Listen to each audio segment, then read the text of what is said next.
goes deeper into today's headlines than anyone else dares to go. But you can take it.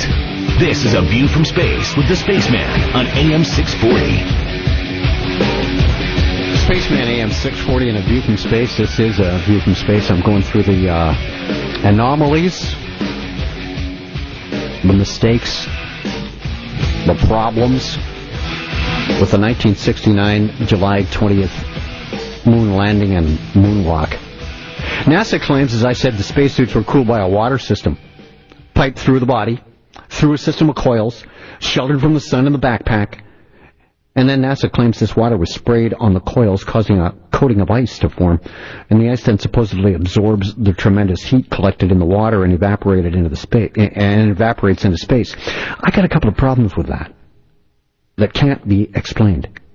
Number one, the amount of water needed to be carried by the astronauts in order to make this work for every moment they were there, even a very small length of time. In the direct of 55 degrees over the boiling point of water, 210 Fahrenheit at sea level on Earth, heat of the sun could not have possibly been carried by the astronauts. There's just way too much water needed.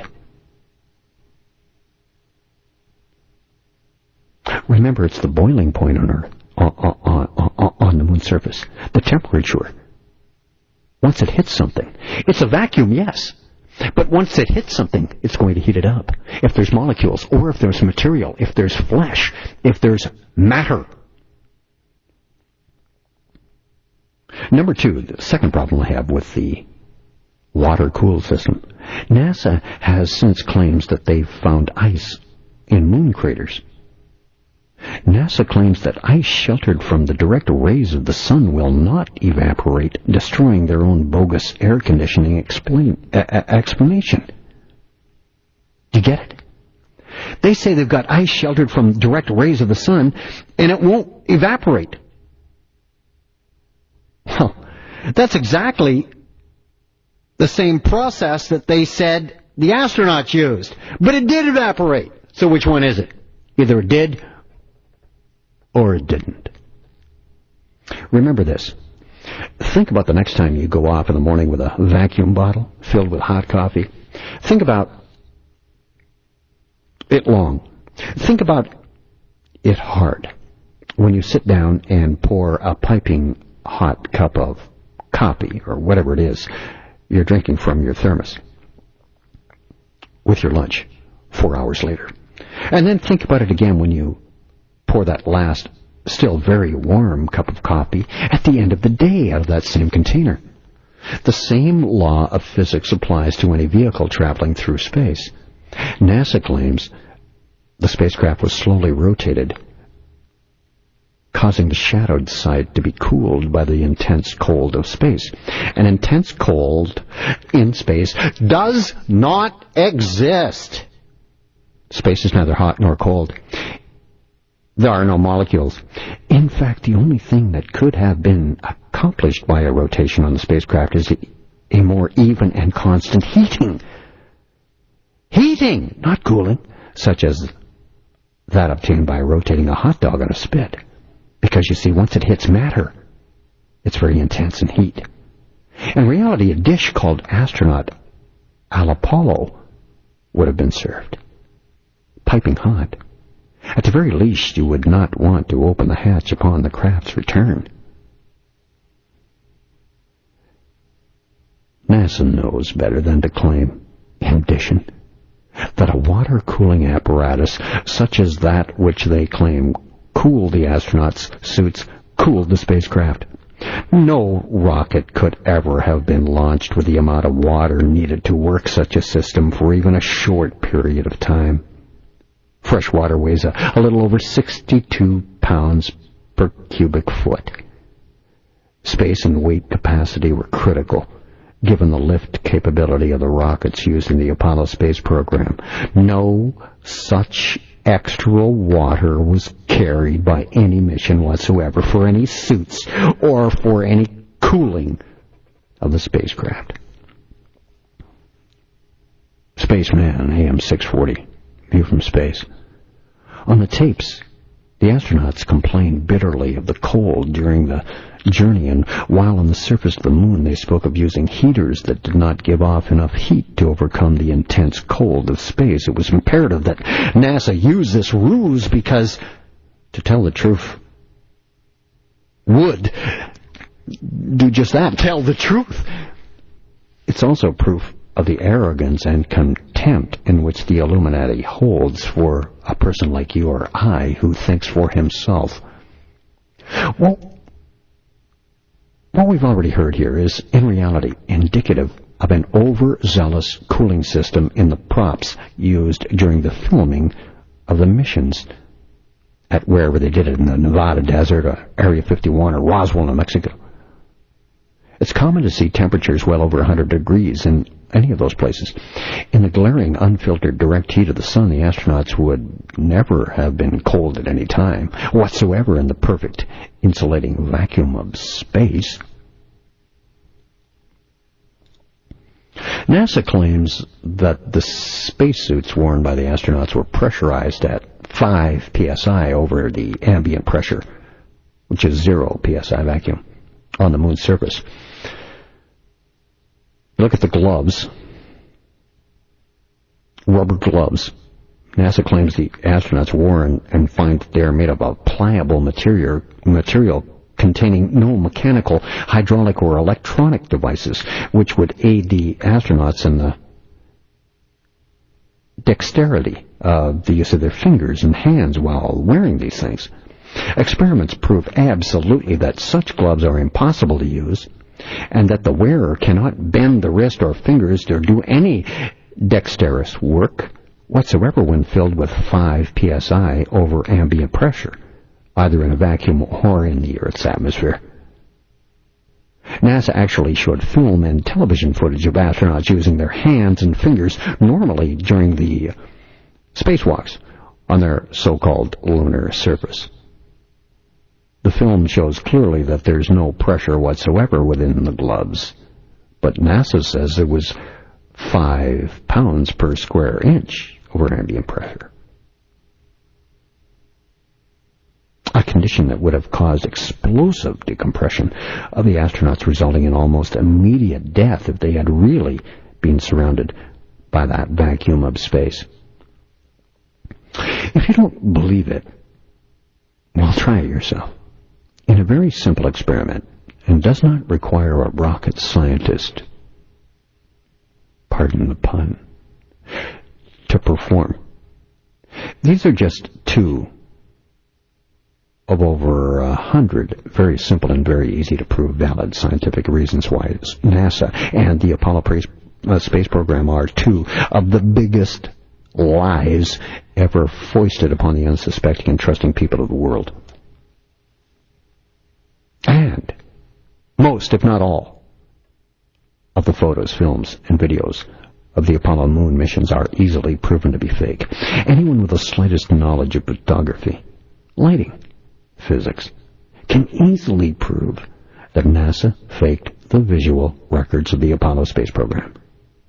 Some are so obviously fake that when the discrepancies are pointed out to an unsuspecting person, an audible gasp could be heard, like, "Oh, my God, I didn't know that." Some have actually gone into a mild state of shock. Some people break down and cry. I've seen others become so angry years ago that they had ripped the offending photos to shreds while screaming incoherently. It just is tearing at the very core of their belief system.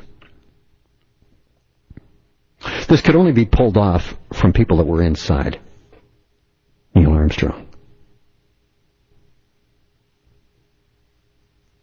Collins, and Buzz Aldrin. C. Fred Kleinknecht, head of NASA at the time of the Apollo space program, is now the sovereign grand commander of the Council of the 33rd degree of the ancient accepted Scottish rite of Freemasonry of the southern jurisdiction. It was his reward for pulling it off. All of the first astronauts were Freemasons. There's even a photograph in the White House. and in the house of the temple in Washington, D.C. of Neil Armstrong on the moon's surface, in his spacesuit holding his Masonic apron in front of his groin, the phallic symbol of the sun worshipper, the male sex organ. The effect upon the people of the world was that if we could go to the moon, other creatures from the world, other worlds even, could travel to our Earth. The escalation of the artificial alien threat scenario since that time has greatly increased. And you cannot deny that. The recent revelations of the fraudulent nature of NASA and Apollo space programs by the intelligence service and others have resulted in a flood of propaganda, television programs, films designed to keep people trapped in a deep, ignorant sleep.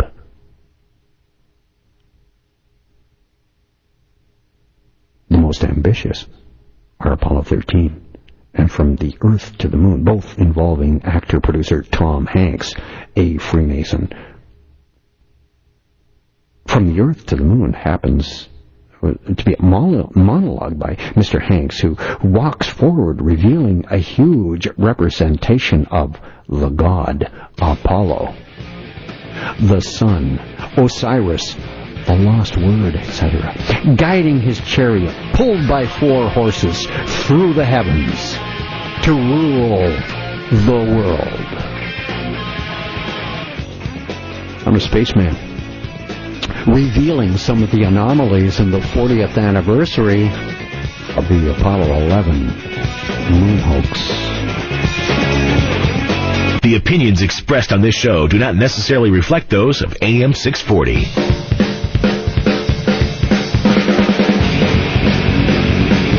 The ancient mystery religions, numerology, the Holy Grail decoded, and he goes deeper than a black hole into today's headlines. This is A View from Space with the Spaceman on AM 640.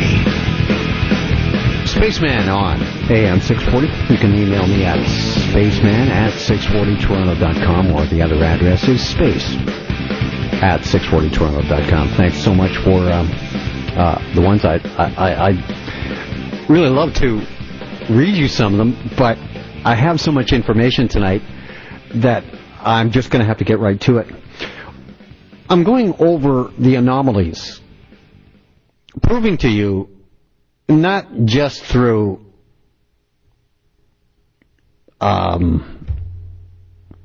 pseudo-facts, but actual facts that will prove beyond a shadow of a doubt that man did not walk on the moon. Well, how about this? Was the hatch between the command module and the lunar module too small for the space-suited astronauts to pass through, no matter what contortions they could go through to try? Because it was. Did the front hatch of the lunar module open inward, making it impossible for the astronauts to exit the cramped lunar module? The answer is yes. Was there actually no NASA manual instructing the astronauts how to get out of the lunar module, leaving it up to each individual to figure that out for himself? The answer, again, an unequivocal yes. Was the 10-foot rover too long to fit into the 5-foot side of the lunar module? And I think you know the answer to that.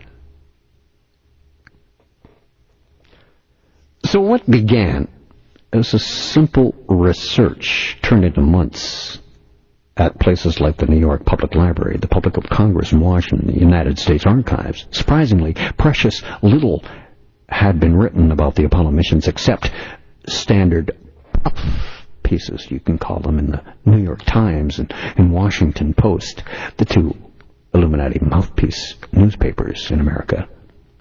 So powerful. Who built the lunar module? Grumman Aircraft at Bethpage, New York. Just had a golf tournament there the other day. And isn't that strange?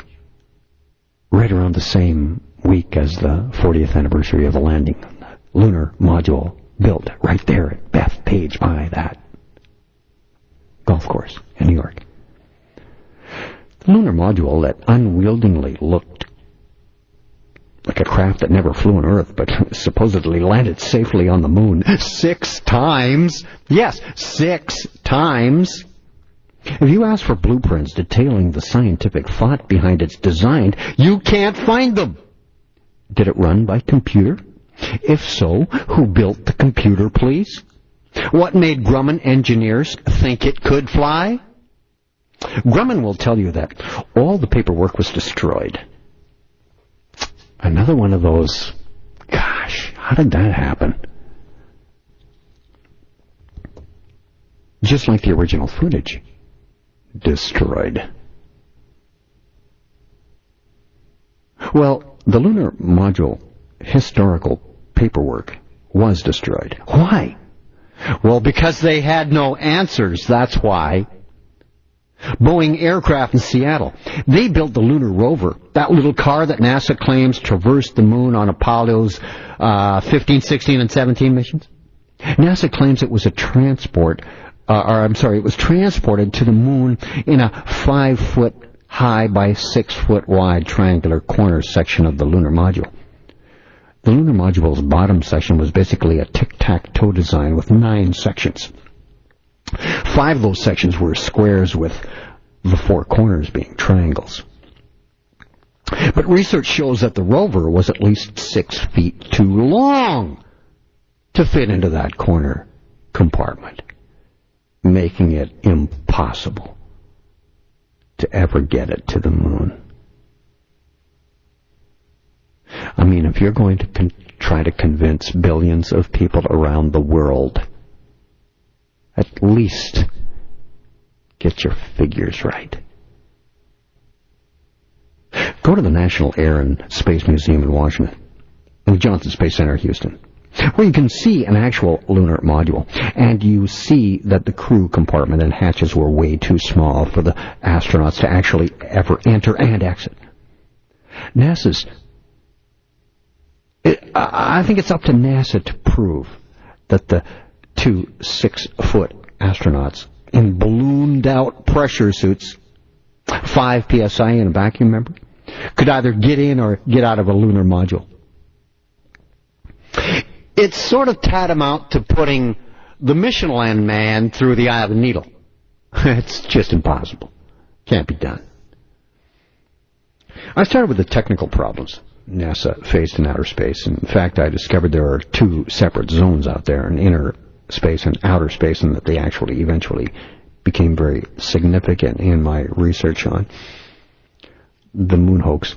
It appears the humans are most likely operating in inner space, the space lab, but outer space beyond the Van Allen radiation belt, the magnetosphere, about 1,000 miles, may be too deadly to enter due to that solar radiation. So, and those NASA pictures were supposedly taken on the moon's surface, but the lighting from the only available sources, the sun and reflected Earth light, seems all wrong. It's too soft, appearing more like a Disney studio photo. Soft pastels, diffused light. That means refracted light. How could there be diffused light on the moon? Earth's atmosphere takes light and bends it, spreading it around objects. Light reflects off air molecules and lights up the dark sides of objects. It is atmosphere, bending the sun's light, that makes the sky appear to be blue. But on the moon, there's no prism of atmosphere to diffuse or to bend the light. Remember, it's a vacuum. So the sky is totally black. On the moon, the sun's light should be blinding. In fact, the astronauts wear gold-tinted face plates on their helmets to cut down 95% of the light from the sun. The dark side of the objects in NASA's photos should be pitch black, while the lit side should be hellishly bright. Yet, all NASA photos from the moon are softly lit, and they appear to be taken in Earth's atmosphere. Why? If NASA film footage was actually taken on the moon, then it would be a tremendous scientific story. You'd expect new physics books trumpeting an incredibly new physical reality. Atmosphere has nothing to do with diffusing light, or something like that. Therefore, and forever thereafter, a new scientific principle would be taught in schools. Where there is no atmosphere, light will react exactly the same as light in atmosphere. What was wrong in the world of science? Why were the scientists silent about such an important discovery? Why was the monopoly media moot on the subject? Well, it's all a part of the conspiracy, of course. The lies to perpetuate it. Just like the scientists for global warming, or climate change as it's now called, because it certainly doesn't seem to be warming the globe much lately.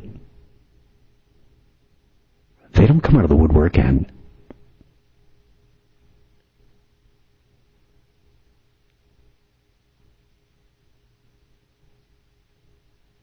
say that it's not happening. They are mum about it. Other scientists don't say anything. They're controlled and will not go anywhere if they open their mouth.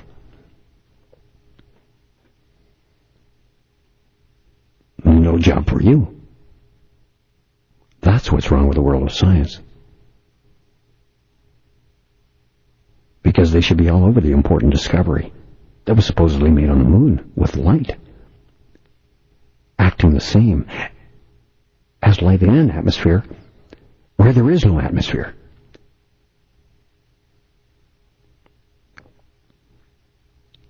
Film melts at 150 degrees. But NASA video and film proved the astronauts to be on the moon's surface when the sun was at high noon.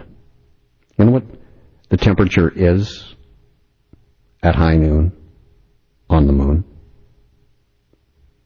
250 degrees Fahrenheit. That is above the boiling point.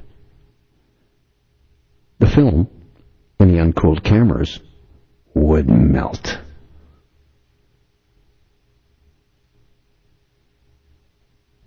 NASA is trying to pull off the greatest hoax of the entire century. Space back with more on the 40th anniversary of Apollo 11 on AM 640. Extreme radio for extreme times. This is A View from Space with the Spaceman on AM 640. Spaceman on A View from Space on AM 640. Continuing with the damning evidence, the glaring anomalies, and the facts that NASA puts out about their Apollo 11 moon landing and moonwalk. You can email me at space@640toronto.com or spaceman@640toronto.com.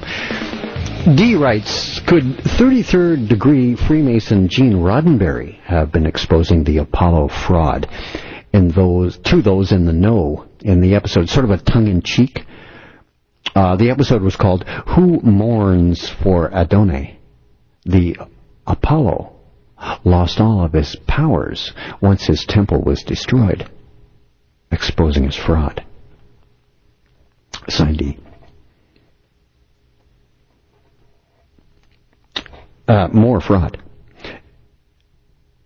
In the films, To the Edge and Back, covering Apollo 13 and Apollo 13, the animated shows, the lunar module main engine emitting a bright flame for the various burns between the Earth and the Moon.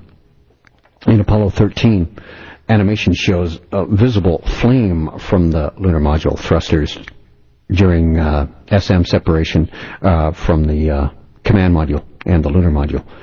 None of the Apollo images and videos show any water vapor being emitted from all the heat-exchanging cooling equipment. They, however, demonstrate the visibility of clouds of ice crystals formed in liquid water vented into the vacuum of space from the shuttle. Also, of all the photographs I have seen of the Apollo missions, I have yet to find any photographs taken for the purpose of imaging the star and planet formations. Don't you think this would have been kind of useful, kind of valuable, and interesting as a scientific study? How about if you had a chance to go to the moon and you were into space itself, outer space, wouldn't you want to see the positioning of the stars from there?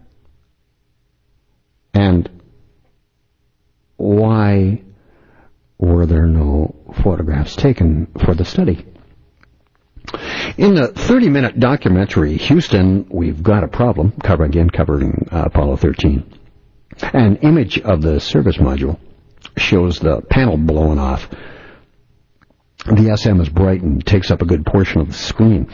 On the remainder of the screen, hundreds of stars appear to be visible. Photographs taken from the surface of the moon do not show stars in the sky.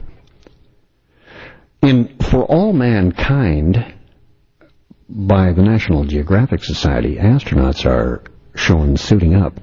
In their launch suits, the astronauts do arm exercises and wave to the crowd. From these scenes, the Apollo suits do not appear to have bearings at the joints like the space shuttle extravehicular suits that the boys wear for the EVAs, now with the space shuttle, which do have bearings at the elbow, shoulder, wrist, hip, knee, and ankle joints. How were the Apollo astronauts able to bend their joints then, if they didn't have these, especially their ankle joints? How were the Apollo astronauts able to bend their joints, fingers, on the moon, if their suits were pressurized? Pressurized suits give a rigid, balloon-like appearance and feel, which the moon astronauts did not appear to have. And why were there no emergencies or problems from the temperature extremes of 100 below to 150 degrees below Fahrenheit to 215 degrees above in Fahrenheit? A study paper for a proposed moon base uses a noontime worst-case scenario of 300, this is at noon, on the moon, 375 degrees Fahrenheit for a lunar surface temperature. When the sun is low in the moon's sky, vertical objects on the moon's surface, like alleged standing astronauts and lunar module spacecraft walls, would have been nearly perpendicular to the sun's rays and would have been receiving nearly the full brunt of these rays. The altitude of the sun above the local lunar horizon at landing for the Apollo program varied between about 5 and 24 degrees, with the sun between 12 and 15 degrees above the horizon for most of the flights. After one Earth day of sunrise on the moon, the sun is at an altitude of 13 degrees above the lunar horizon. So, with a 14 Earth day long moon day, even when the sun is low on the moon sky, the sun would have already had considerable time to heat moon surface objects to a very high, in fact, unbearable temperature. For the longer missions, like Apollo 17, by the time the lunar module would have ascended from the moon's surface, several days of nearly perpendicular, constant sunlight bombardment to the moon's surface equipment would have already occurred. In the movie For All Mankind, Ground Control announced that the temperature in the shade was minus 100 to minus 150 degrees Fahrenheit. Were the batteries of the lunar rover in the shade? And if they were, how were they protected against these temps?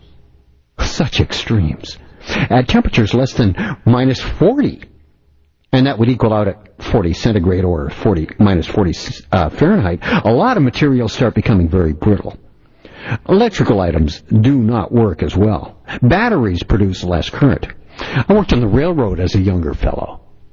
I used to have to go out and change rails in Saskatchewan 4 o'clock in the morning because it broke because of the contraction of the steel and the cold 45 to 50 below evenings that they sometimes get out there. Cracking steel, snapping it. Yet nothing like this happened on the moon. The extreme temperature variations from shadow to sunlight would cause significant material contraction and expansion, and would make equipment breakdown and failure very likely. No, not very likely. Totally likely. Why did 1/6 gravity cause the astronauts to alternate between hopping and walking? I saw one sequence in the old footage, which was now destroyed, taped over because they wanted to use the videotapes for something else.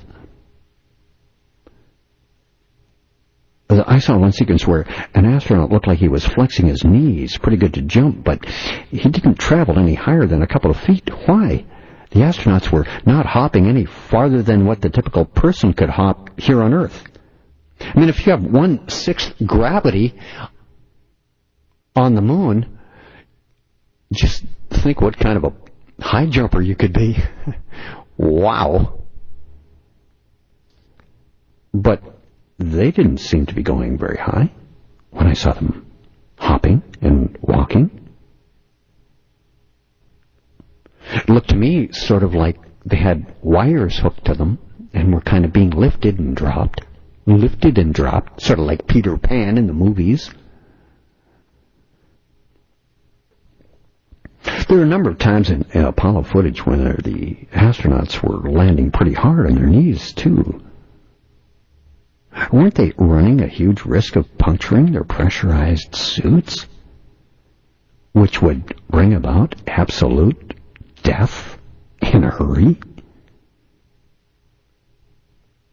According to an article, December 1st, 1969, in the Aviation Week and Space Technology magazine, Apollo mission planners were worried about suit puncture and cutting. Why was video quality so poor for Apollo 11 when more people were watching compared to later Apollo missions? When less people would have been watching and would have been less skeptical. In the NASA film, the Eagle has landed. Why can you see the Apollo 11 lunar module and flag through the astronaut walking on the surface of the moon? After an Apollo 14 astronaut sets up and lets go of the flag flutters. It's still, and then it flutters again.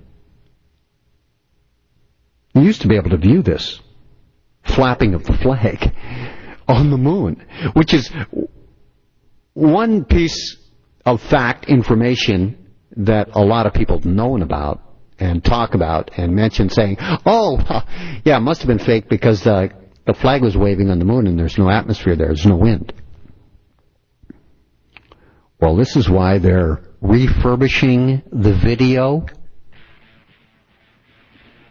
They don't want you ever to put your eyes on that again. People are just too smart these days. Or there are just too many people leaking the truth.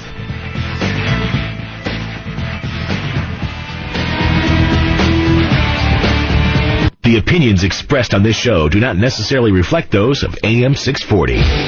You're listening to A View from Space with the Spaceman, exercising the right to free speech while he still can, on AM 640.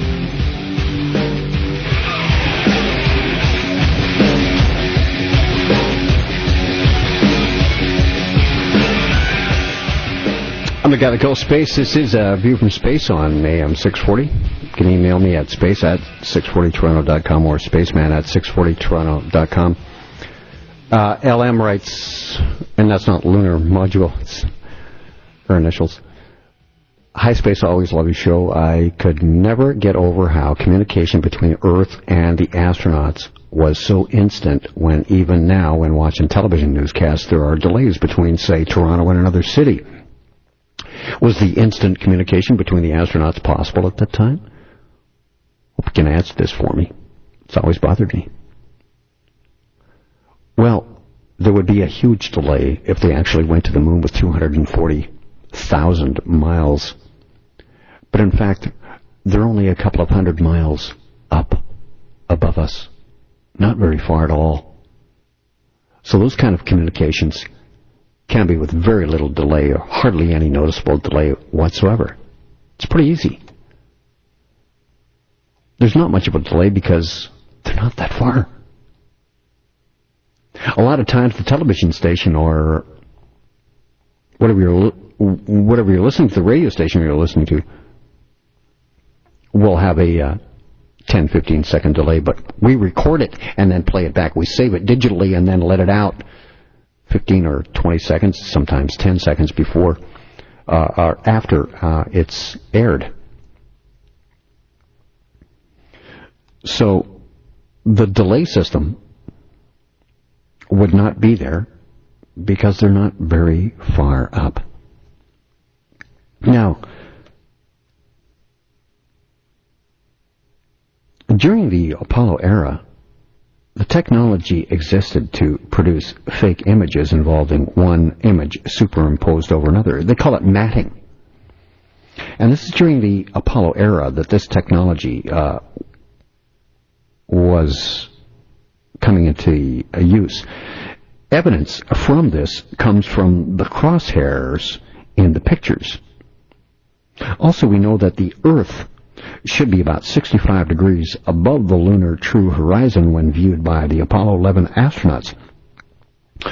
In the reflection in the Apollo 11 astronauts' visors, the Earth is shown less than 5 degrees above the horizon.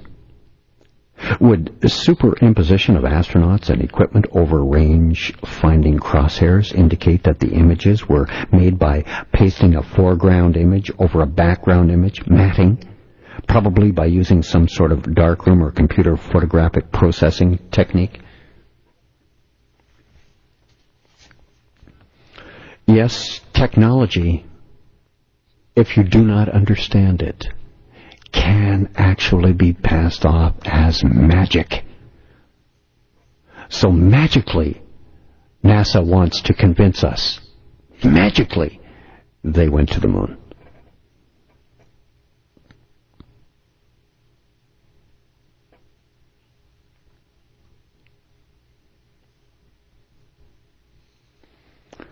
Yes, there are a lot of questions. On the moon, there's only one light source, the sun. There's a shot of Buzz Aldrin and Neil Armstrong planting the U.S. flag on the moon. If the sun is the only light source used by NASA on the moon, Armstrong and Aldrin's shadows should almost equal in length, but they're not. Why? There was extra lighting used. They certainly never carried lights with them to the moon. It was done on a TV set. In the famous picture titled Man on the Moon, you will notice a shadow cast across Buzz Aldrin's spacesuit. Once again, if the sun is the only light source used on the moon, this shadow would have been much, much darker. Look at the background of the picture, and you see the surface of the moon fades off in the distance. Then is met with the moon's horizon. It's a no-atmospheric environment. The ground shouldn't have faded out, but should have stayed crystal sharp, right to the moon's horizon. More evidence hinting lighting standards were used on the set. And in that picture, you can plainly see some type of structure reflected through a Buzz Aldrin's helmet. I don't know what it is, but it's there. Some people think it's an actual helicopter. But, sorry, this video is now unavailable. It's been erased by NASA. And the refurbished footage is coming out soon to your computer with all the mistakes erased and fixed up. In another picture taken from the LEM, the Lunar Module Lander, you can see two abnormalities. You see an abnormal shadow on the moon's surface, and NASA claims the shadow is the shadow cast by the lunar module, but on Earth, even when aircraft are flying low to the ground, it does not produce such a clearly defined shadow as the one they have in that old destroyed video. Oh, and here's the kicker. If you look at the sky, you'll notice there are no stars. In fact, you will never see any stars in any NASA moon photographs or hear an astronaut mention anything about the glorious stars that are visible when out of the Earth's atmosphere. In another picture, one side of the lunar module is covered in shadow, but somehow the U.S. flag facing the same way, and right beside the lunar module is illuminated. This very well could have been a touch-up job on the photo or a spotlight that was trained on the flag to give it a brighter glow, to accentuate it in the old footage, in the old grainy, now destroyed footage. And I just want to jump forward to Apollo 12. That was the lunar landing 4 months, just a quick 4 months after Apollo 11. Apollo 12 took off in the same year. July for Apollo 11, November for Apollo 12. Both landed on the moon, just 4 months after Apollo 11. And a picture of Alan Bean, the pilot of Apollo 12, is holding up a special environmental examiner container, which was supposedly taken from a camera that was strapped to Conrad's chest. Has the top of Bean's helmet in the picture. Now, if the camera was attached to Conrad's chest, how could Bean, his head, be in the shot? It should not be in the picture. That's just more evidence that the astronauts were not taking the pictures. Somebody else was.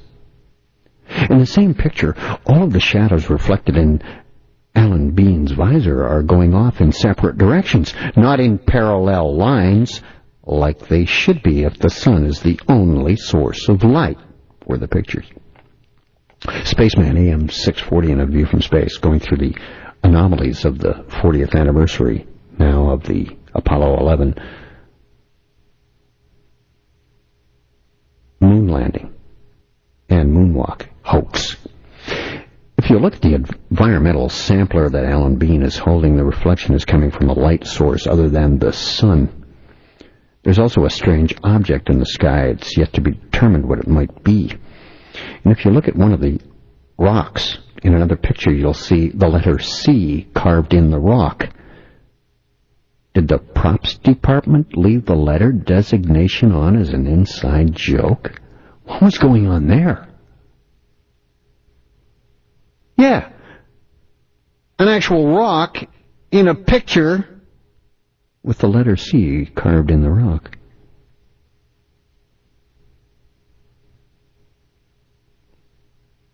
There are also crosshairs that appear on all NASA pictures.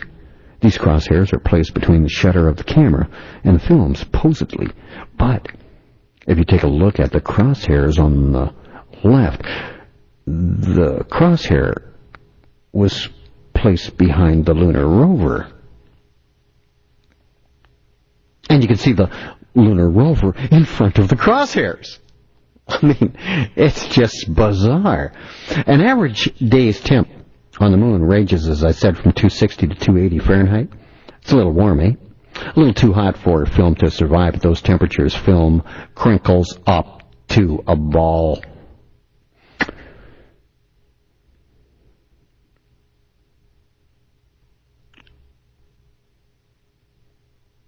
Now, if you look at the pictures and video of the people on the moon, you'll never see more than 3 stars. When the lunar module set down on the lunar surface, it gave out 3,000 pounds worth of thrust. This would have created a massive hole under the lunar module. But in pictures of the lunar module, the ground underneath is untouched. Absolutely untouched. Why would they do it? Why would they put out all of this bogus video? I mean, made in a studio set to pass off as a real thing. Well, to prove that interstellar travel is possible. And if we can do it, then there must be other life forms that are more advanced than ours. And that sets up the extraterrestrial contact coming soon.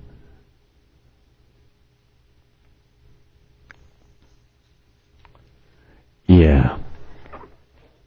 All we got to do is open our eyes, apply a little logic, understand a couple of scientific facts, and you can see a bogus job done even with the video. But it convinced the people in the 60s because Walter Cronkite, 99.9 people in the world thought he was the most trusted man. There was video evidence that it was happening. The astronauts played the parts perfectly. Well, to a point. Once the other 12 guys got going, or the other 10 guys got going, and it got a little giddy. You could see the psychotropic drugs happening. These were not astronauts in those later flights. Military minds. They were guys that were stoned out of their minds, having fun on a trampoline somewhere in either Nevada, Roswell, New Mexico, or Area 51.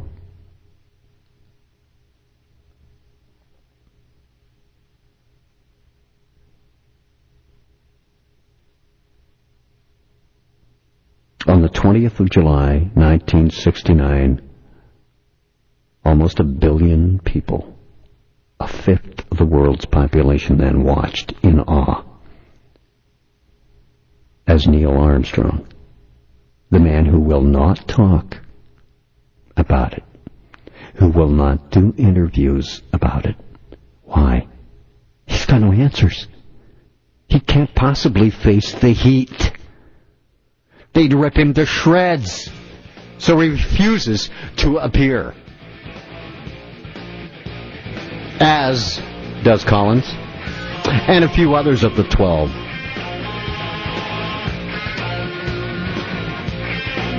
A spaceman back with more in a moment. On the fake moon landings on AM 640. The ancient mystery religions, numerology, the Holy Grail decoded, and he goes deeper than a black hole into today's headlines. This is A View from Space with the Spaceman on AM 640.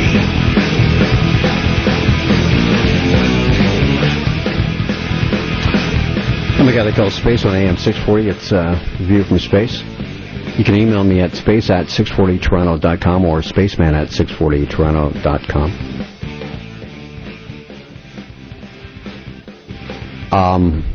I gotta go here. CC writes, Spaceman, the truth of the Apollo missions is that the moon has a high gravity similar to Earth's as well as an atmosphere similar to Earth's. Hence, the spacesuits were a cover-up in more ways than one. This explains the stars and space dilemma, the neutral point between the Earth and Moon discrepancy, supposed to be theoretically 22,000 miles, but was reported in several sources as 44,000 miles when they actually went. The lack of jumping abilities in the astronaut, the film not melting, as you mentioned, the flag waving on the Moon. You can read all about it in the book, The Ultimate Reality, or in the book, Moongate. NASA, in fact, likes you talking about a fake mission because it distracts you and others from uncovering their real findings and their anti-gravity devices. Because if the Moon has a high gravity, a lot of current science theories can go right out the window. As well, they would have to be able to blast off from the Moon using conventional rockets because they didn't carry enough fuel. They actually used anti-gravity devices, and hence there was not much of a flame in liftoff. So CC actually believes that we had gone to the Moon and we had anti-gravitational devices. I believe we do have anti-gravitational devices, yes, I do believe that. However, we did not go to the Moon. You cannot get there from here. The Van Allen belt will stop you at around 3,000 miles out to radiation that will fry everything and anything. But what I'd like to say here to CC is this. And I hope you're turning your radio up right now. How about this? If it was not faked on the Moon, how in the world did they get pictures of the lunar module taking off from the Moon back to Earth, and we getting the pictures? Unless there was somebody left on the Moon taking the shots, and I don't think they did that. Okay, who's up for staying behind getting some footage of us leaving? Convince the folks back home, and they can just waste it here. Spend the rest of your life on the Moon surface. No, that didn't happen. No, they actually had footage of the lunar module taking off, lifting off the Earth's surface, and the camera was shooting it leaving. How do you account for that, CC? Looking forward to your email. DM writes, how many times some giant media conglomerate attempted to buy Chorus Media just to shut you up? Just wondering. Keep up the good work. Signed, Alex Jones Jr. P.S. Why aren't you on at least once a night? So many phone calls, so many emails to answer. Actually, my listener is very well trained not to call. I've been taking calls for a while. Just no time.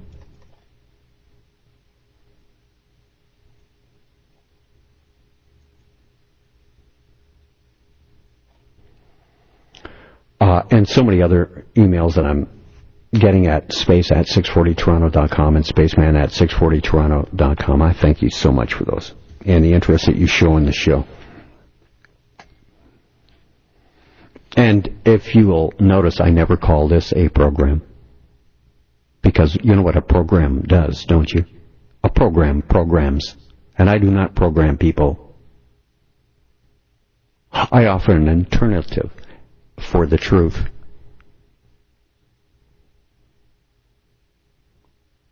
So it is not a program. It never has been a program. It is a show. Spaceman AM 640. Land of View from Space. That's all it is. The shot of Neil Armstrong and Buzz Aldrin planting the U.S. flag on the Moon's surface was taken by a 16mm camera mounted on the lunar module. Aldrin's, Buzz's shadow is far longer than Armstrong's, yet the only light on the Moon and the only light source used by NASA comes from the sun, and should not create such unequal shadows. This will, of course, be fixed when the new refurbished video is released in its entirety. Buzz Aldrin stands with the sun shining down across his left shoulder Although his right side is in shadow, there's too much detail shown on that side of his spacesuit. It should be much darker and less visible because the contrast between light and dark is much greater on the moon with no atmospheric, with no atmosphere to pollute the light on the moon. All the photographs should look bright and crisp, but the landscape behind Aldrin gradually fades to darkness, as I was saying, and it has this fall-off effect. That should not occur on the moon. And as I noted earlier in the show, I hope you caught it there, there's this curious object reflected in Buzz Aldrin's visor. And some people actually think it's a helicopter. Others say this is a huge 12-meter glass structure of some kind. NASA claims it's a piece of equipment on the lunar surface. Just what type of equipment, they never get to. Now, about the shot taken from the lunar module, about 95 clicks above the moon's surface.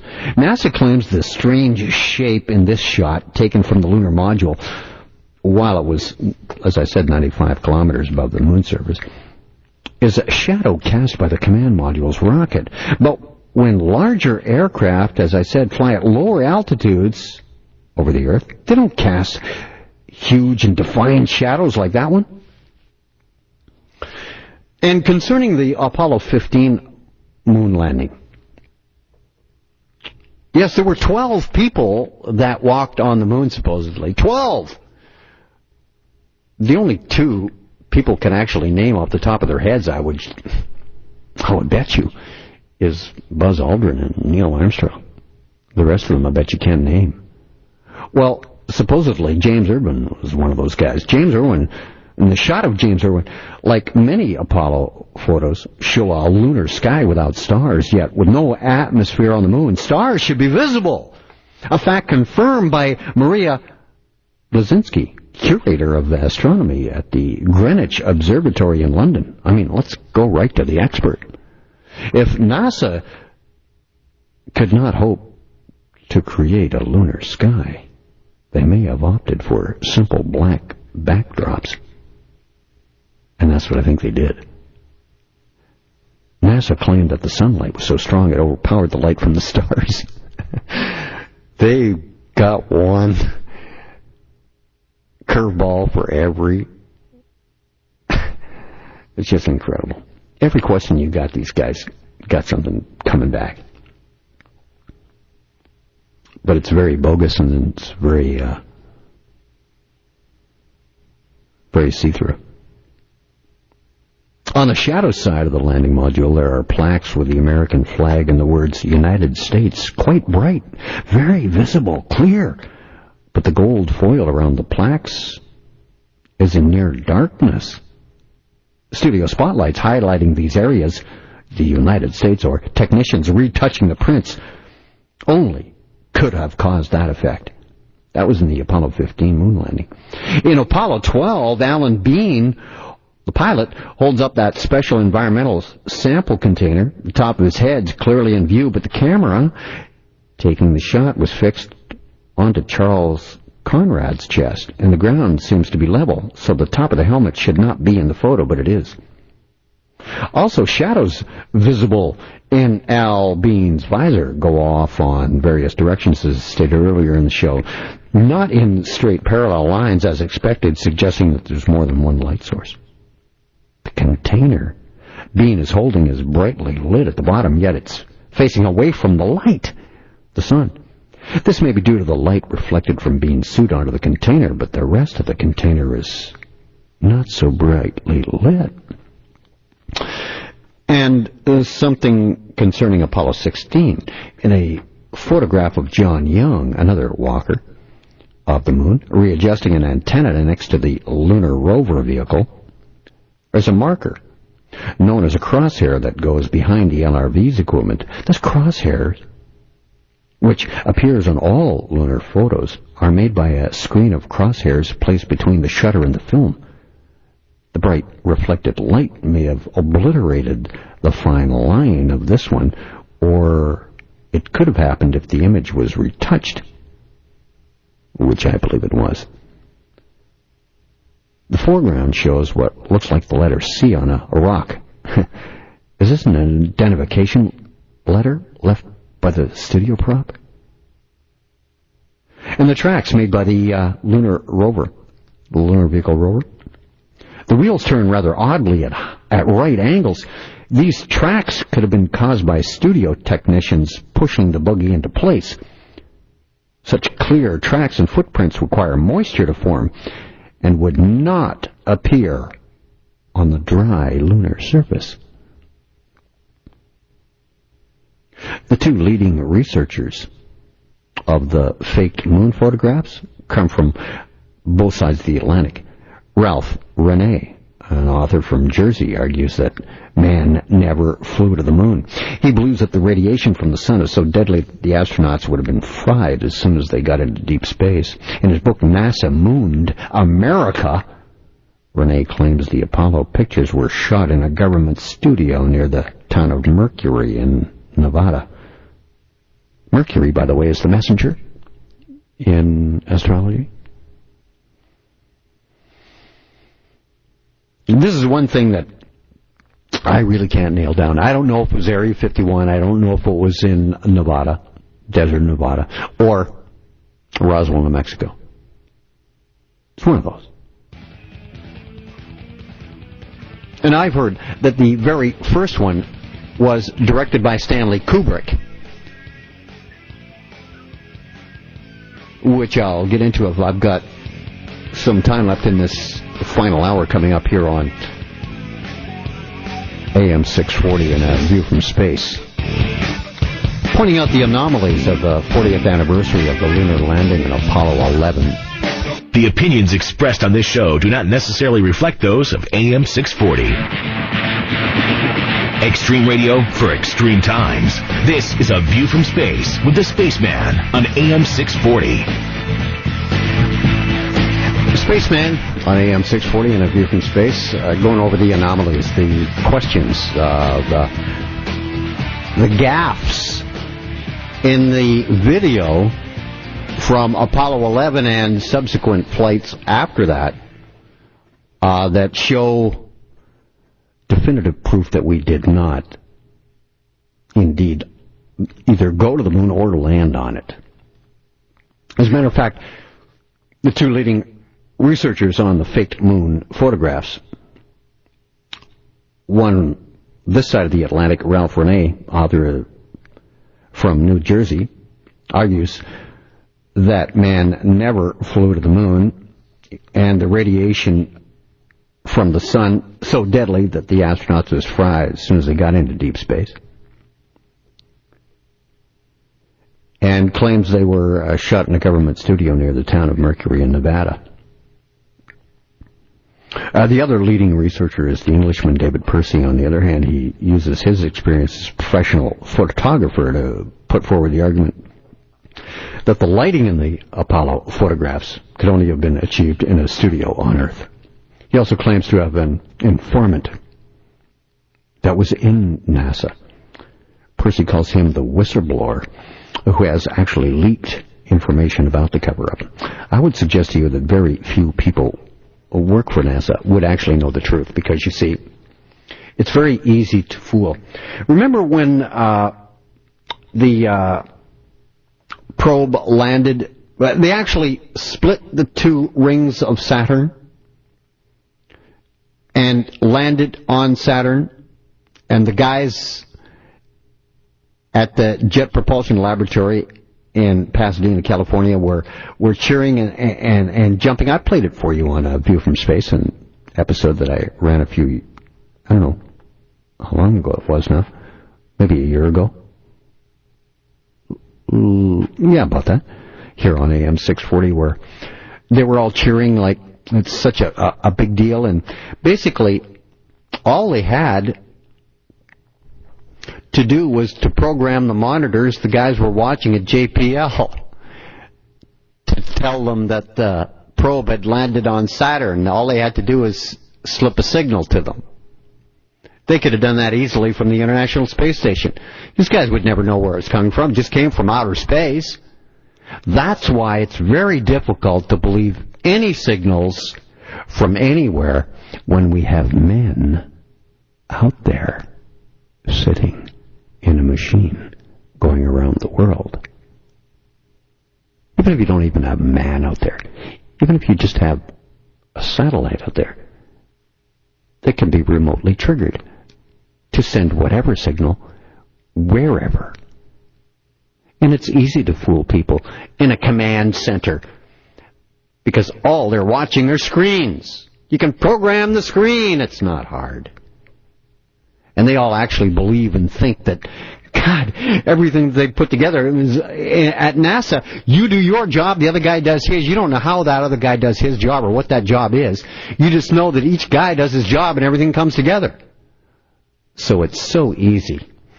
It's to fool them. It's just about a need-to-know basis. Who needs to know this isn't real? Well, get the right guys. That's why they call it the right stuff for astronauts. Yeah, the right stuff is, are you willing to lie? Or are you willing to let us put you through a psychotropic drug enhancement, put you through a certain routine, and fool you into thinking that you were actually doing what we said you were doing? And that's so possible. And so easy to do, especially with a military man.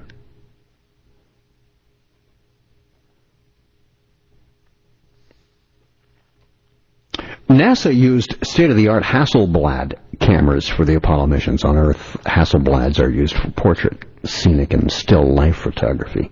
The viewfinder is actually on top of the machine, so instead of holding the camera up to your eye, the photographer looks down into the viewfinder. This is ideal for the astronauts because the cameras were mounted on a control unit on their chest.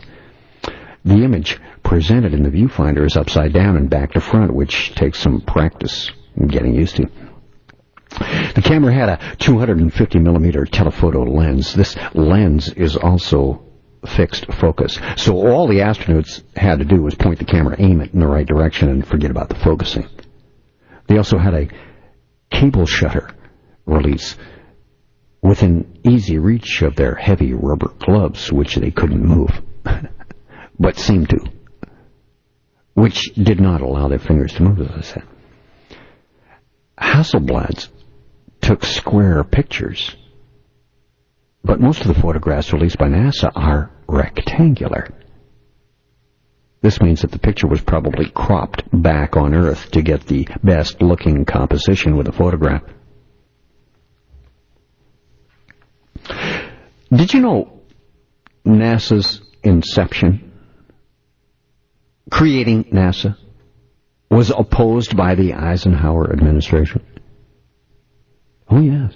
NASA was pushed through Congress to become a clandestine, quasi-governmental department of the major defense contractors. In other words, the Illuminati. At that time, Consolidated Volti led what was to become known as the Space Working Group, as Consolidated was the largest contractor. Since then, the names have changed, but the goal has remained the same: to provide a secure source of, shall we say, brainwashing to the population. Because that's what NASA is. It is a brainwashing consortium. Why again? To trick you into believing that you and I, man, can do interstellar travel. And if we can do it, then there must be a more intelligent and older race out there somewhere that can do it too. That is the main purpose of NASA. Because we are headed for alien contact. Right now, Boeing leads the Space Working Group and runs NASA, which is attached to the U.S. government only through paperwork and paychecks. NASA's top management is chosen by the Space Working Group, and it shares its philosophy of, well, civilian competitive entrepreneurs from getting into the space game. Yeah, they just stop anybody else from trying to get into the business. It's them and only them. And you heard it. NASA's top management is chosen by the Space Working Group, not by the President of the United States. And Barack Obama has chosen a new General Bolden, to be the NASA administrator, who was confirmed just this past Wednesday, the day before the launch of the 40th anniversary of Apollo 11. And of course, Barack Obama was told, you are going to be nominating General Bolden. He's an African American, and you will be putting Lynn Garver in as deputy administrator. So he did what he was told.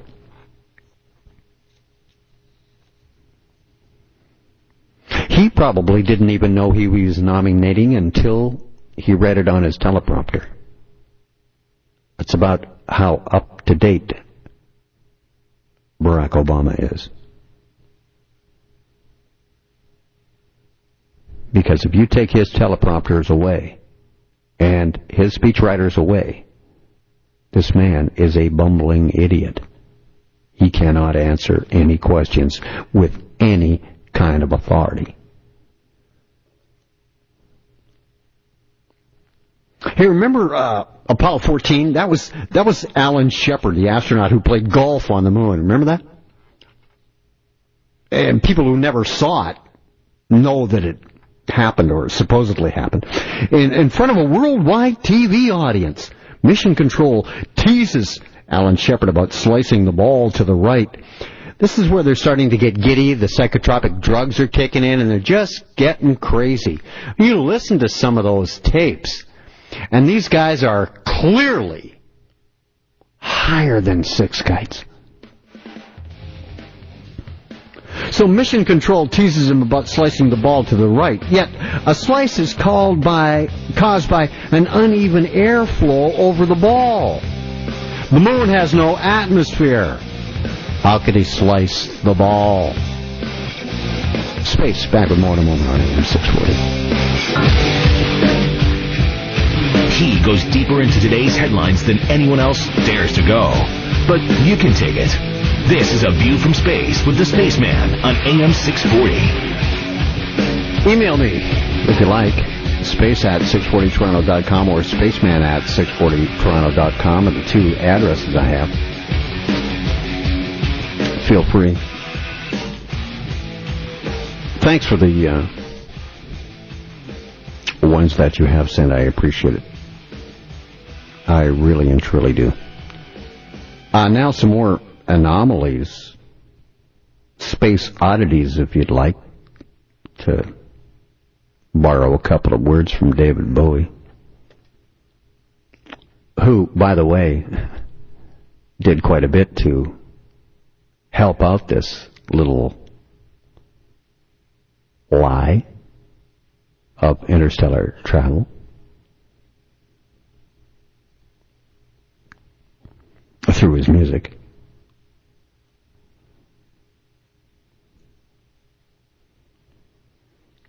Apollo 14 astronaut Alan Shepard was the guy who played golf. I told you about that. And also a camera panned upwards to catch Apollo 16's lunar lander lifting off of the moon. And I posed a question earlier in the show, who did the filming of that? I mean, that's just so obvious. That was Apollo 16. One NASA picture from Apollo 11 is looking up at Neil Armstrong, about to take his first step, you know, that one small step for man, one giant leap for mankind line. The photographer must have been lying on the planet's surface, because if Armstrong was the first man on the moon, then who took the shot? He already had to be there, because the shot was of him stepping down off of the lunar module onto the surface of the moon. Who took the shot of him doing that? I mean, how does that work? My.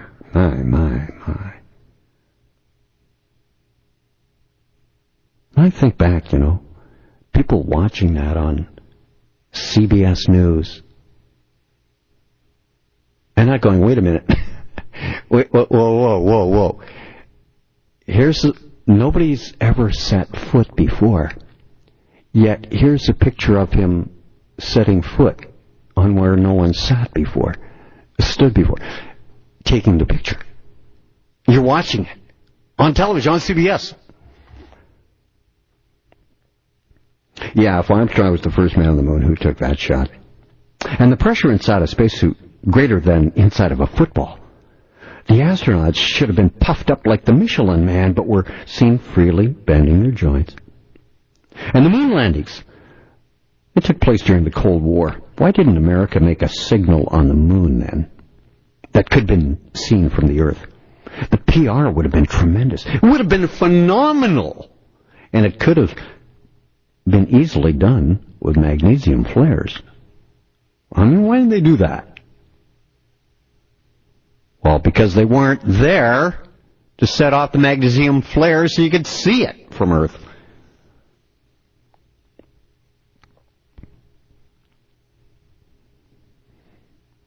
Yes, the bogus Apollo 11 mission was masterfully staged in July of 1969. What a very highly occult year.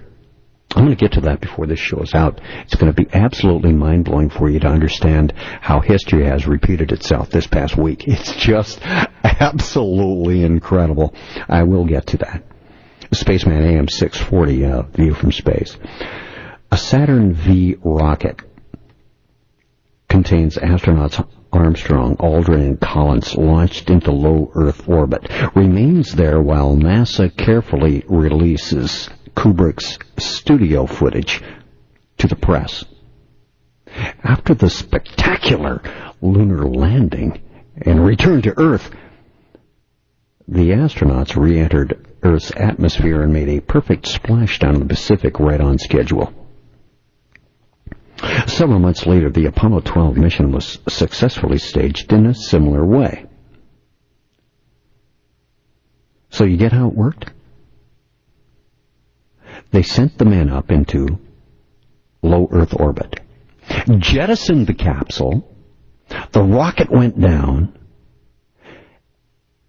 they picked up the men out of the water,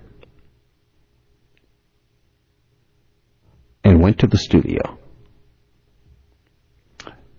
Kubrick refused to direct the Apollo 13 mission, it said, because NASA officials rejected his screenplay in which the Apollo 13 mission actually fails.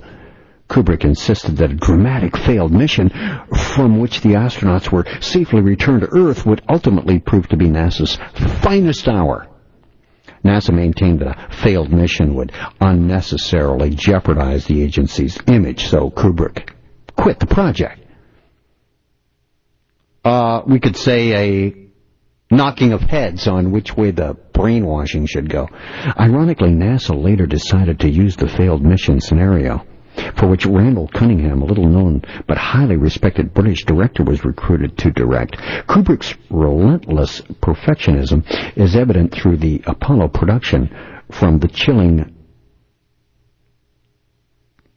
1201 alarm during the final seconds of the Eagle's descent to the lunar surface, right down to the lunar dust covering the astronauts' EVA suits, the extra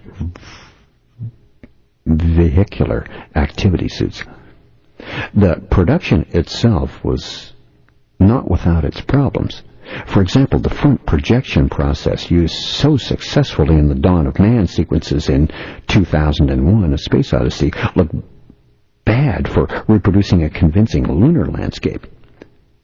The hardest part was the challenge of recreating the harsh lighting conditions in the 1/6 G environment on the moon, the 1/6 gravity.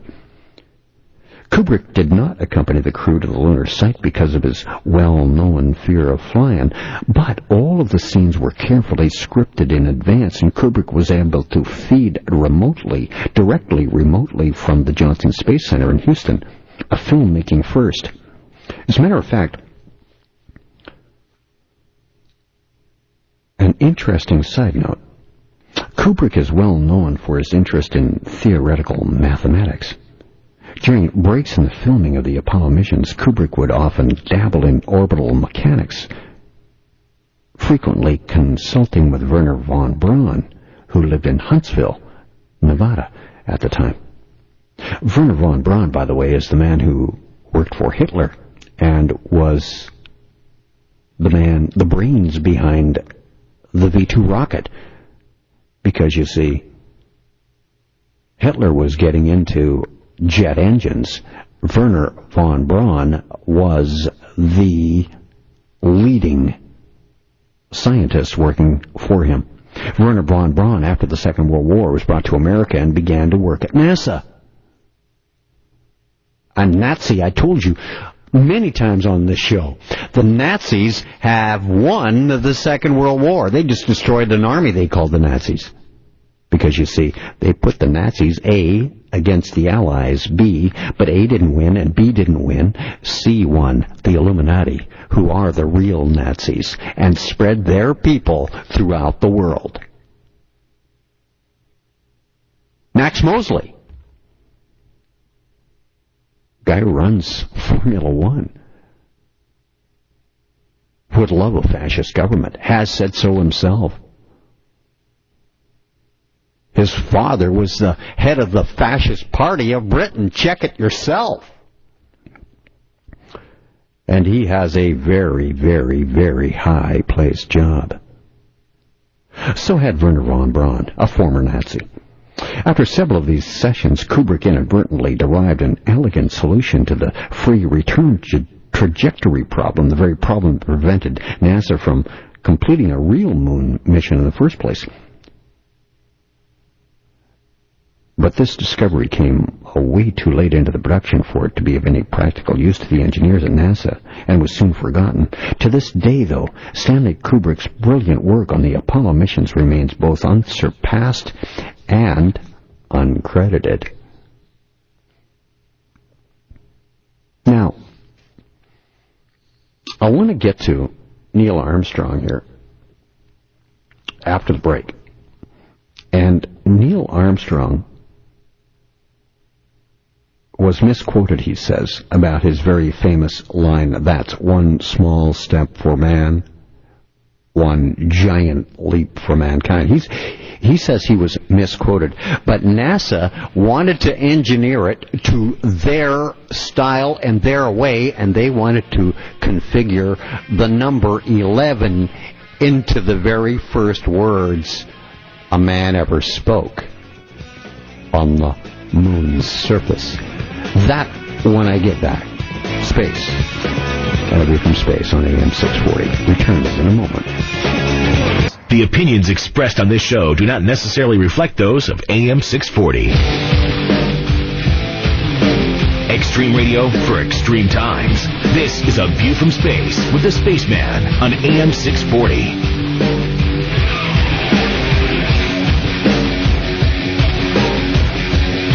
I'm a guy called Space. You can email me if you like. Space@640toronto.com or spaceman@640toronto.com.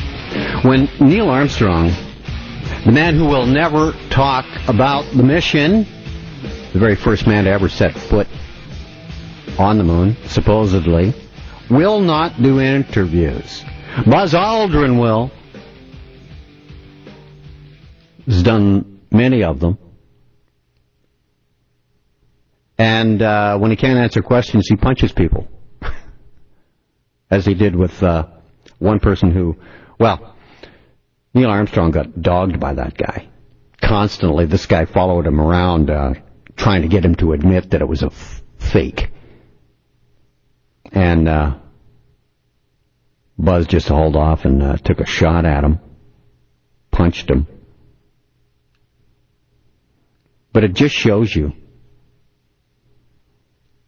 that Neil Armstrong and Collins, who was out there listening to everything but not seeing any pictures. And in real life, on the studio set, totally drugged, also never gives interviews. Now, when Neil Armstrong, the first man ever to walk in the world, on the moon, in the world, walking on the moon, became supposedly the first person to do it on July 20th, 1969, everybody back on Earth heard the crackle over their television and radios. And this is exactly the audio they heard. I'm going to step off the limb now. That's the lunar module. He's stepping off now to put his foot on the moon for the first time. That's one small step for man, one giant leap for mankind. Now that has to be a doctored piece from NASA. See, Neil Armstrong says I was misquoted. What I actually said was, that's one small step for a man, one giant leap for mankind, which would make it 12 words. NASA had no part of 12. That's the number of royalty. Neil Armstrong was not royalty. The mission was, but Neil was not. It had to be an 11. Any event that directly leads to the rising of the Antichrist is given the 11 connotation. And NASA, the Illuminati, wanted 11 words. No more, no less. From Neil Armstrong, which is another one of the reasons why I believe Neil Armstrong will never come out and talk in public. See, since man in this context, without a the or an a, means all human beings, his sentence really says then that's one small step for everybody and one giant leap for everybody. It's certainly not what the Apollo 11 commander intended. More important, he later insisted, it is not what I said. When Armstrong got back home and saw the mission transcript, as well as some newspaper and magazine coverage of his adventure, he told reporters he had been misquoted. NASA concluded that the a, because Neil said he said it just before the word man,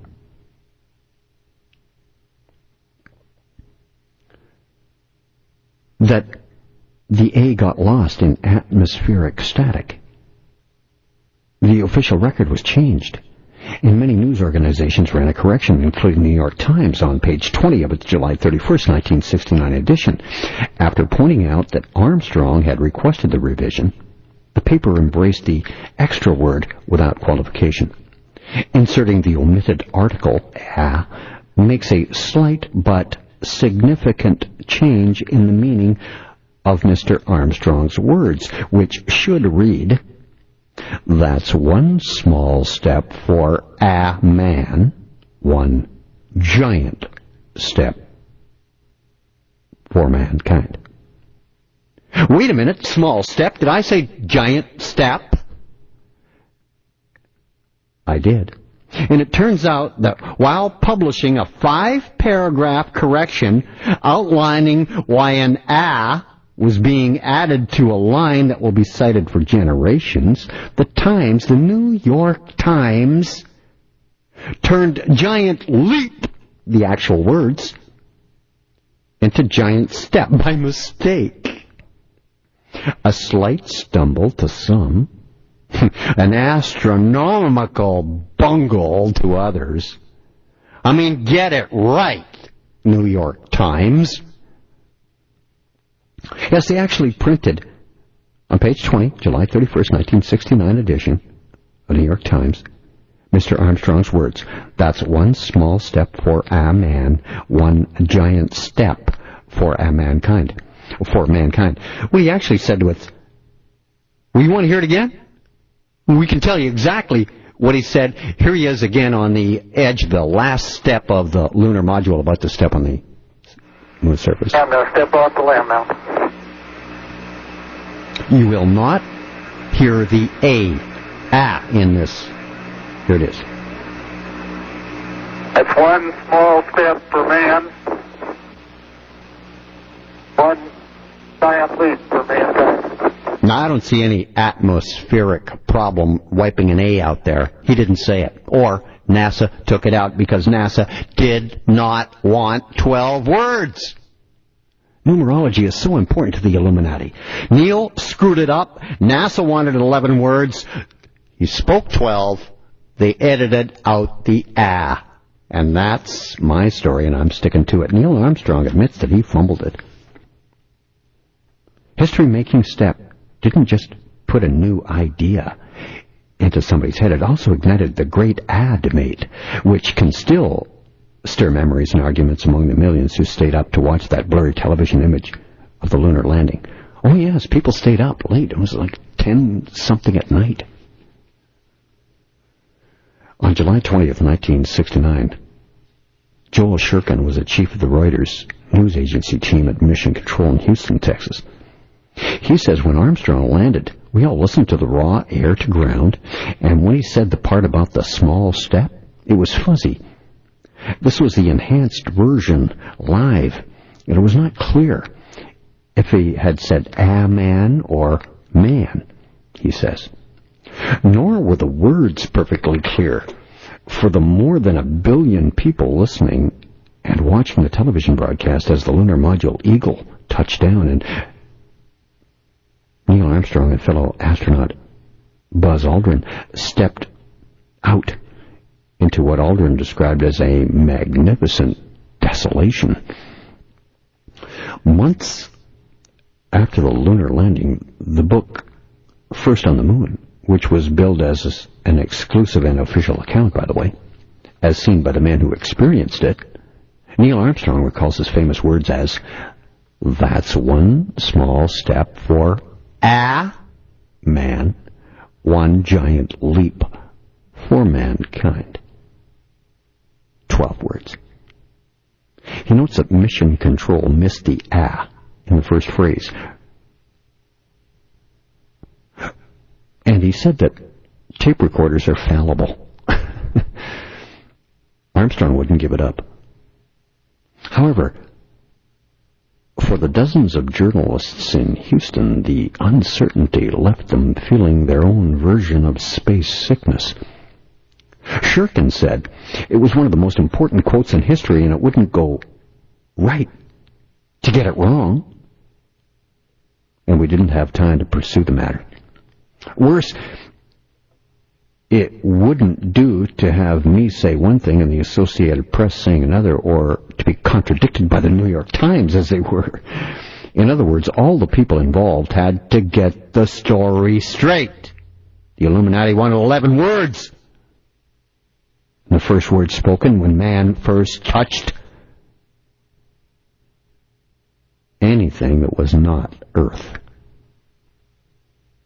So journalists from major wire services and newspapers gave up watching the live broadcast and huddled in the press room debating what to do. They decided that they would agree on what they heard and all file the same quote. In other words, the Illuminati made sure all these guys were on the same page. Later, a representative for the Grumman Company, it built the Eagle, essentially a high-tech aluminum can, presented Mr. Armstrong with a silver plaque bearing his 11-word, now immortalized sentence. That's one small step for man, one giant leap for mankind. Buzz Armstrong had insisted that they left out that A. Sure, he had been awake for 24 hours before his epic-marking pronouncement, battling lunar stage fright in front of the world's largest audience ever, and was mulling over the fact that while putting on his bulky spacesuit, he had broken the circuit breaker for the switch to start the Eagle's engine for ascent. But he knew what he said. There must be an A. Neil Armstrong says of the event in the 1986 book, Chariots for Apollo, I rehearsed it that way, I meant it that way, and I'm sure I said it that way. They rehearsed it all right. The entire scene. Then Grumman representative Robert Attridge put on a commemorative 45 RPM recording of the flight. No matter what speed they played it at, there was no ah. According to the authors, Neil Armstrong said, "Damn, I really did it. I blew the first words on the moon, didn't I?" Yeah, you have to admit you're wrong after that. By the way, that lunar module,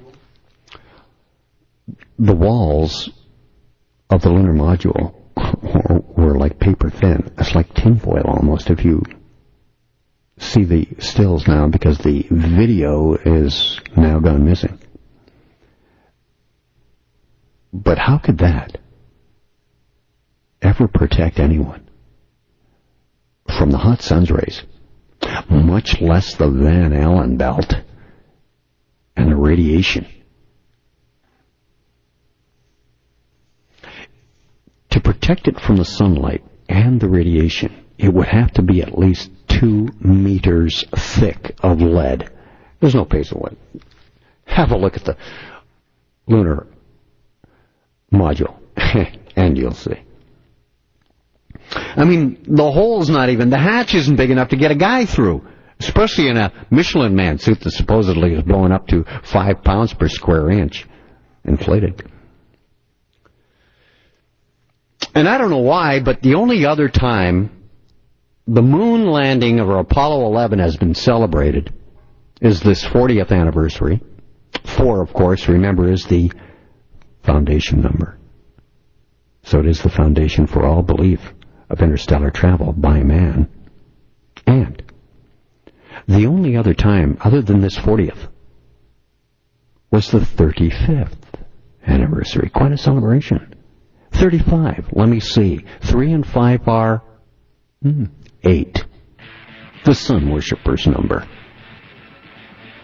Remarks from the President of the United States on the 35th anniversary of the moon landing for Apollo 11. When I'm back on A View from Space on AM 640. He goes deeper into today's headlines than anyone else dares to go. But you can take it. This is A View from Space with the Spaceman on AM 640.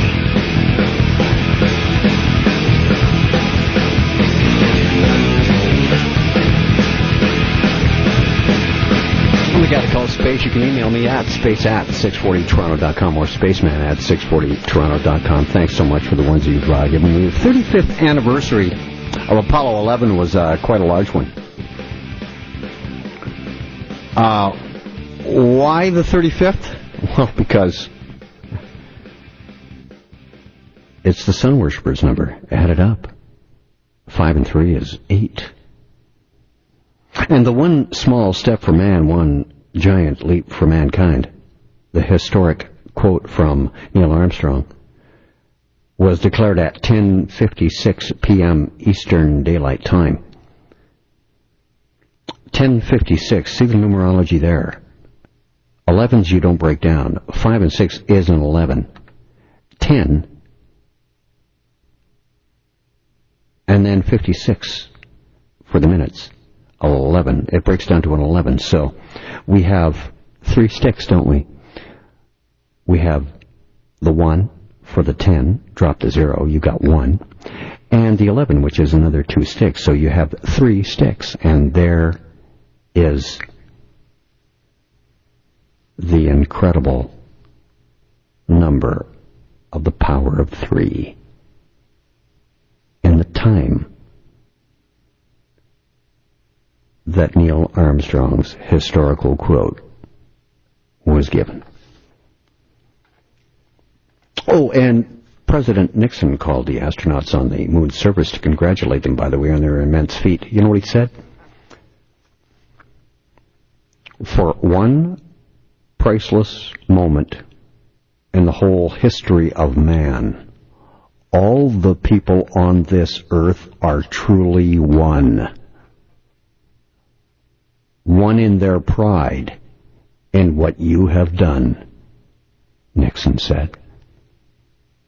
So there you are, Nixon declaring the world as one, united.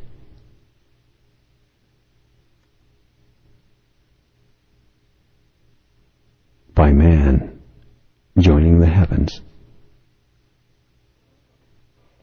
and touching the moon's surface, supposedly. When the next time men come back from space, it could possibly be extraterrestrials to make the world as one.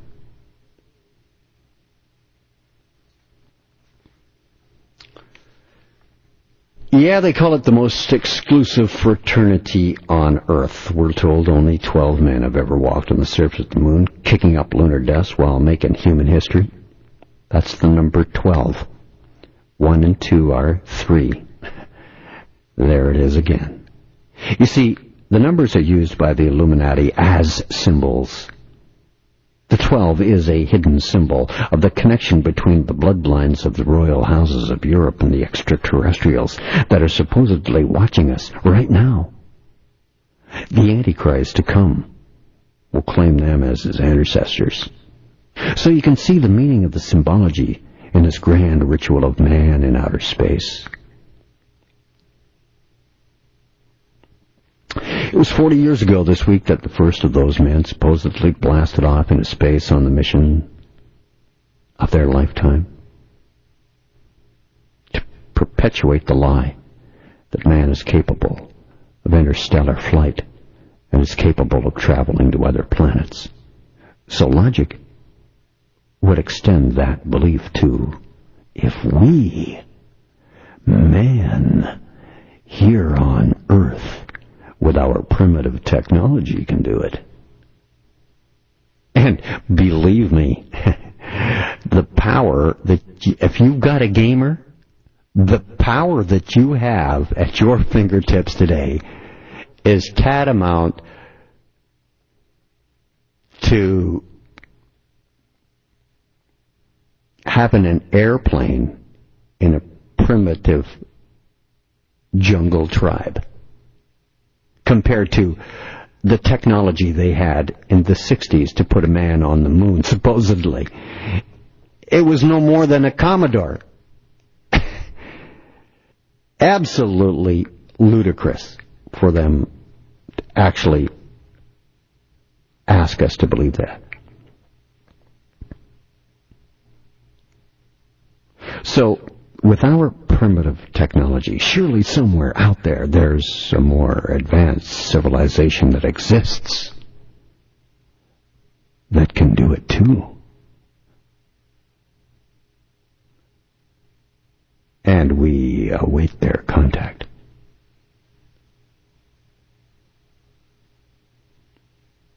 Without television, this hoax would have been impossible to pull off.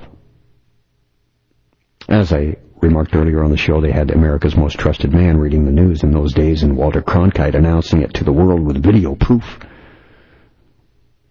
That is, until you looked closer at the evidence of the footage, which has now been destroyed on purpose and been refurbished with 4 other different copies they've scrounged around the world and found somehow.